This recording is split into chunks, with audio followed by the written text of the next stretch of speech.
El Congreso de Anáhuac, también conocido como el Congreso de Chilpancingo, fue instalado el 14 de septiembre de 1813 y es considerado el preámbulo del proceso emancipador en México.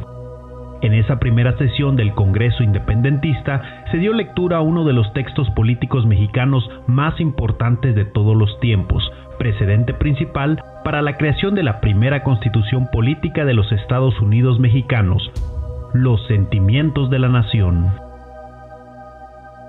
Este documento fue dado a conocer por el generalísimo José María Morelos y Pavón, en el lugar que actualmente ocupa la catedral, la Asunción de María, en el corazón de Chilpancingo. Cuando fueron aprehendidos Miguel Hidalgo, Allende, Abasolo y Aldama y fueron ejecutados, Ignacio López Rayón formó en agosto de 1811 una junta. Sin embargo, desde 1812, los miembros de la junta, especialmente José María Lisiaga, José Sisto Verduzco, empezaron a tener rencillas con Ignacio López Rayón. Esas diferencias salieron a la luz pública y empezaron a desprestigiar el movimiento insurgente. Carlos María de Bustamante, que estaba en Oaxaca, le envió una carta a Morelos y le propuso que mejor crearan un congreso. Cuando Carlos María de Bustamante se lo vuelve a proponer y él ve que los otros vocales prosiguen con sus diferencias, pues decide que mejor en lugar de reestructurar la Junta, van a hacer un congreso. Y en junio de 1813, él emite la primera declaratoria para el congreso y escoge un lugar que sea equidistante a todo el territorio que tenía dominado la insurgencia en ese entonces, y ese lugar era Chilpancingo. Se leen justamente el día de la inauguración del Congreso de Chilpancingo, que se realiza en septiembre de 1813, convocado precisamente por Morelos por dos objetivos. Uno, tratar de tener un órgano, el Congreso, integrado por diputados electos en las provincias. Y segundo, decretar la independencia formal de lo que se llama Nueva España con respecto a la península, a la metrópoli española que se encontraba en Madrid. Y tercero, dotar al movimiento insurgente, al movimiento independentista, de un programa político y social. Morelos se convierte en un intérprete de lo que sentía el pueblo, de los sentimientos, y vamos a decir, el corazón de Morelos es el intérprete de los sentimientos de todos los mexicanos. Para mí es un documento básico, y yo considero, como otros personajes, considero a Morelos con este documento como el autor de la nacionalidad mexicana. Yo creo que es muy importante señalar que aunque en la historia oficial siempre aparezca Dolores Hidalgo como la cuna de la independencia, en realidad en donde se declara la independencia de México es en la ciudad de Chilpancingo, en 1813. El sentir y anhelos de un pueblo oprimido, vejado por quienes consideraban tener el derecho de vida sobre los habitantes de la llamada Nueva España, de aquellos que fueron despojados de sus pertenencias, de sus tierras y que vivían bajo el yugo español, fueron plasmados en ese magno documento y leídos ante el primer Congreso de Anáhuac, integrado por 12 delegados originarios de las diferentes provincias, hombres que discutieron su visión política para la construcción de un nuevo país.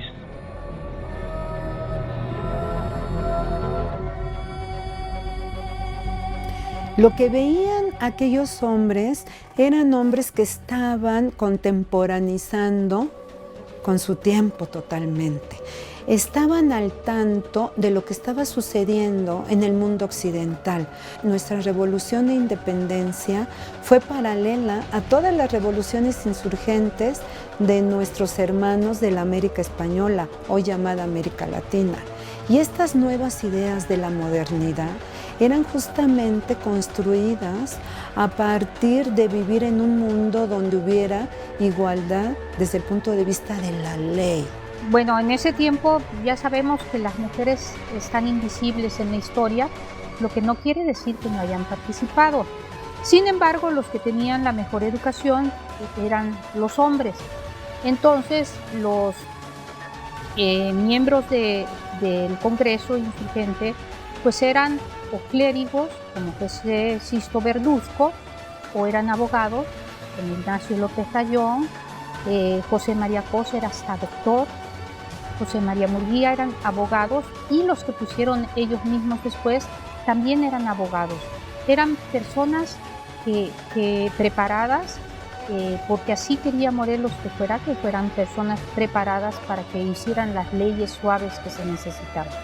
Vemos que en esos años 1800, 1810, la injusticia social en la que se vivía, la esclavitud que existía en México, la disparidad de salarios que había, la discriminación social que existía, el poco acceso que había a la educación también, eso veía cómo estaba sufriendo el pueblo. Y si un sacerdote entraña los valores del Evangelio, los valores de Jesús, pues claro que Morelos, Hidalgo, Matamoros y otros les dolía lo que estaba sucediendo al pueblo. Y ellos prefirieron eso, la libertad del pueblo, el bien del pueblo, que seguir sosteniéndose en esa, vamos a decir, cápsula clerical, alejados de la gente. La patria para ellos era primero. No había otro interés más que el lograr tener una patria propia. Y los sentimientos de la nación se materializan en eso. Este documento, vigente en la vida de la nueva República Mexicana, consta de 23 puntos que abordaron los diferentes ámbitos de la sociedad, desde el reconocimiento de la religión católica como única, sin tolerancia de otra, la abolición de la esclavitud, hasta la declaración de independencia de la América septentrional. Él hizo 23 puntos que eran sus sugerencias para que el Congreso las recogiera y con eso elaborara una constitución para el nuevo país independiente. Son tan básicos estos ideales del señor Morelos que es bien importante que nosotros los rescatemos, que nosotros los hagamos vida, porque si nosotros analizamos los 23 artículos que tiene los sentimientos de la nación, vemos que todavía no se cumplen, que es una deuda que tiene México con Morelos, con los héroes de la independencia que nos dieron patria. La independencia no solamente la van a consumar en 21 los insurgentes, este es otro tema, sino la van a consumar los que se opusieron a la independencia 10 años anteriores, que es la Iglesia como institución y el ejército realista y los pudientes, es decir, los poseedores de la riqueza de la sociedad novohispana. Esos son los que van a consumar la independencia y los insurgentes, por supuesto, que van a impulsar, sobre todo, ya lo sabemos, Vicente Guerrero, porque era el insurgente que se mantenía alzado en armas en ese momento. Para muchos, los sentimientos de Morelos siguen vigentes en tanto que no se han cumplido cabalmente los postulados de quienes ofrendaron su vida por tener un país libre, próspero y justo, con mejores condiciones de vida para sus habitantes. Fue un basamento fundamental, extraordinario, de hombres extraordinarios. Y yo siento que hay muchas cosas que siguen siendo iguales, ¿no? Que siguen siendo no han variado desde el tiempo de la colonia y que desgraciadamente tenemos muchos pendientes. Bueno, yo creo que todos estarán de acuerdo en que, bueno, si algo no se ha moderado es la indigencia y la opulencia, ¿no? Y lo peor es que la opulencia a veces sin ninguna ética, ¿no? como solía ser en la colonia. O sea, no es posible que alguien por haber nacido en España tuviera derecho a tener indígenas a su servicio de forma gratuita, ¿no? Ese documento, en ese artículo correspondiente a la justicia y a la igualdad sociales, sigue vigente. Yo creo que no vivimos en una sociedad donde haya justicia e igualdad social. Estamos lejos de eso todavía. Yo creo que hoy en día está muy vigente todos los sentimientos de la nación y sobre todo ese artículo, que me parece que es una reivindicación social. Creo que la República está vigente y creo que ahí hemos hecho grandes conquistas desde mi punto de vista. Pero me parece que, como ya lo dije anteriormente, hay que seguir luchando todos por lograr este sueño insurgente. Hoy en día está presente los sentimientos de la nación y el Congreso de Chilpancingo. A 206 años de darse a conocer este documento, que sirvió de base para el constitucionalismo mexicano y que por su grandeza llegó a reflejarse incluso en la construcción de regímenes políticos de otras naciones, nos seguimos preguntando sobre su trascendencia y vigencia, de la imperante necesidad de que se materialicen cada uno de sus puntos como la verdadera consolidación de la división de poderes, la justicia y la igualdad. Hay que entender una cosa, hemos perdido hasta la educación básica, que es la educación de la casa.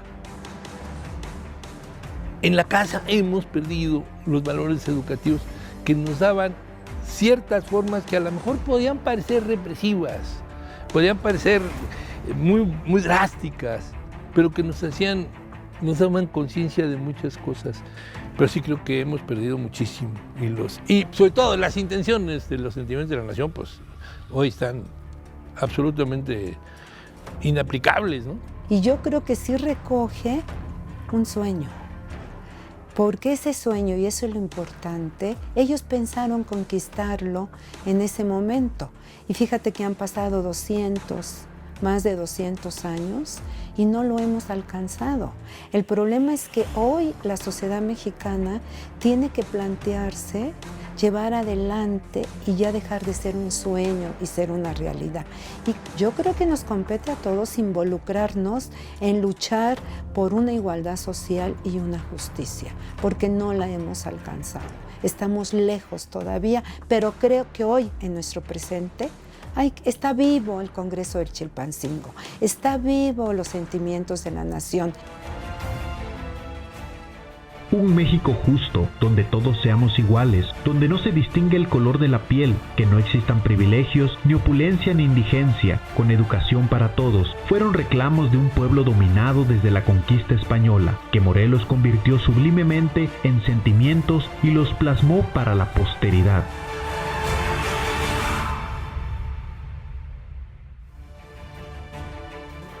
Sí, era importante en ese tiempo cómo había los esclavos en las condiciones que vivían, también desde las condiciones económicas, sociales, totalmente degradados, educación nula totalmente, y cómo el señor Morelos intuye eso, dar la libertad a todo mexicano que naciera en esta tierra.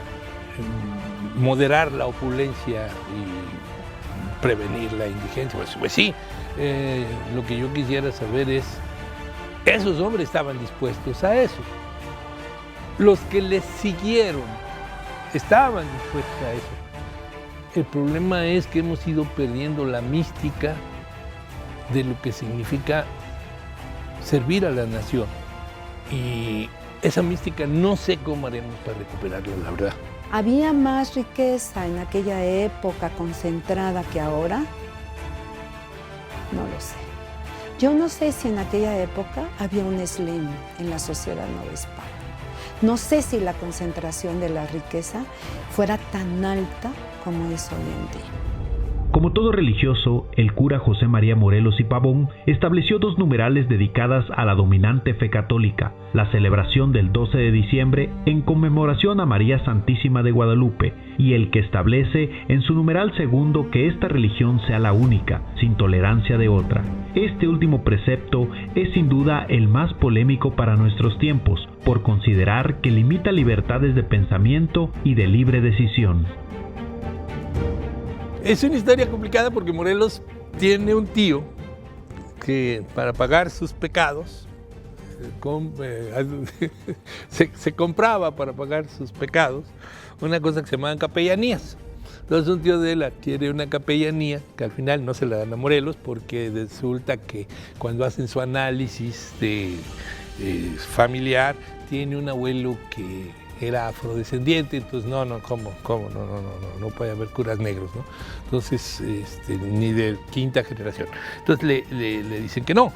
Pero Morelos insiste, ya grande, ya después de haber sido arriero y haber sido muchas cosas, decide estudiar. Era el estudiante más longevo, más viejo en San Nicolás.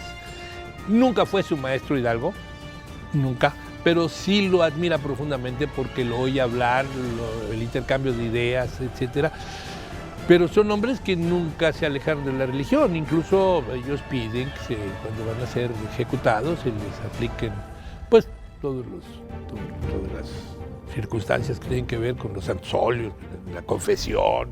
O sea, son hombres que siempre van a ser muy religiosos. Si Morelos y los constituyentes ponían a la religión católica como central en la vida de los mexicanos, es que buscaban la unidad que todo mundo. ¿Por qué Miguel Hidalgo, inmediatamente después del grito de independencia, fue a Totonilco y tomó como bandera a la Virgen de Guadalupe? Era la única que podía dar unidad al movimiento. Lo mismo acá con el señor Morelos, eligiendo la religión católica, era un elemento de unidad entre las personas y sobre todo los valores. Morelos encararía, luego de su aprehensión a finales del sombrío 1815, la denominada Jurisdicción Unida, la eclesiástica y civil, así como la militar y la del Santo Oficio. Sabemos que Morelos lo fusilaron el 22 de diciembre de 1815 en Ecatepec, Morelos. Él tiene una frase muy hermosa donde dice que si cometió errores, cometió pecados, que Dios lo perdone y que la sociedad lo va a juzgar.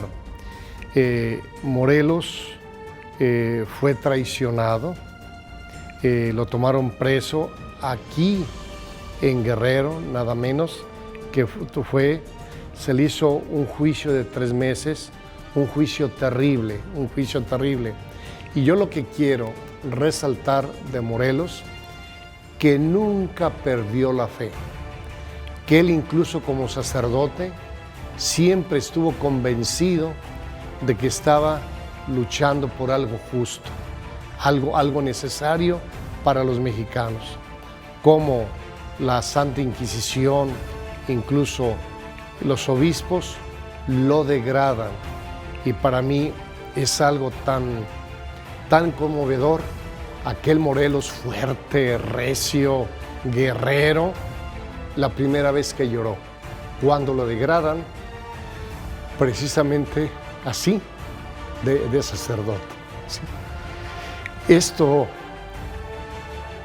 quiere decir la fe que tenía Morelos, el cariño que le tenía a su sacerdocio y cómo estaba convencido de su tarea.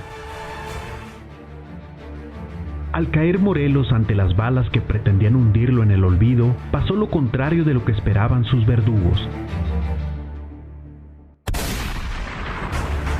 El siervo de la nación empezó a crecer hasta alcanzar las proporciones de un gigante, inmortal e imperecedero, cuyos ecos de sus voces y reflejos de sus acciones siguen estando presentes en el imaginario de todos los mexicanos, hoy con más fuerza que nunca.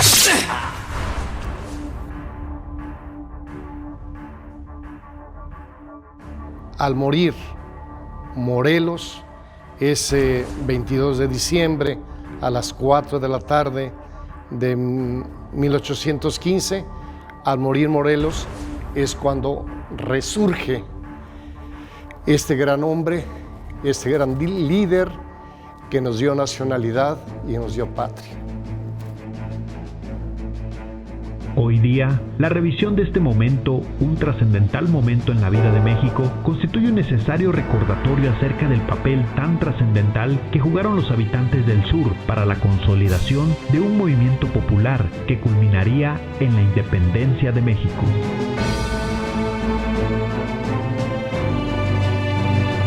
¿Por qué voy a iniciar los trabajos del Congreso de Anáhuac el 13 de septiembre? A un año de que ha sido asesinado en la Ciudad de México, asesinado literalmente en la Ciudad de México, le han destrozado el cuello a don Leonardo Bravo, que se niega a retractarse, si faltaban 3 días para el grito de Dolores. ¿Por qué escoger el 13? No, es una especulación mía. Yo digo que